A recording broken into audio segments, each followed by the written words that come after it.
Ini roti kirai. Roti kirai yang abang jual kat kedai abang terbang. Jom abang tunjukkan korang cara buat roti kirai ni. Pertama, roti canai yang ditebal nipis. Kena sapu margarin sikit sebab nanti masa masak dia akan garing. Yang penting ni dia punya pemotong ni kan.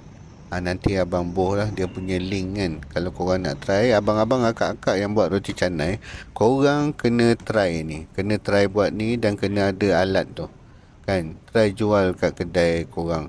Kedai abang jadi tumpuan ni. Menu ni roti kirai ataupun riel sarang burung. Sebelum ni abang tunjukkan riel sarang burung kan. Ini roti kirai. Roti kirai ni pun sama je buat dia. Beza dia, riel sarang burung tu dia ada lubang tengah dia kan. Roti kirai tu tak tak payah lubang kan. Terus siputkan macam roti bom kan. Tapi nanti bila dia dah garing, dia bila kita tepuk tu, dia akan bertali-tali. Jadi roti kirai ni peminat dia orang-orang tua tau, makcik-makcik, pakcik-pakcik pencen tu, ada minat roti tu. Ria sambung ni pun sama. Sebab luar dia garing, dalam dia lembut. Tapi ria sarang burung ni dia tak boleh masak macam sarang burung biasa tu. Kalau bertelur masak atau kuali dia tak boleh macam tu. Dia kena pakai telur sebelum masak.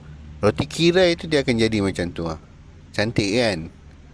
So korang kena try buat ni, jual menu ni kat kedai korang. Beli roller tu, pemotong tu dekat beg kuning. Okay, jumpa lagi. Bye.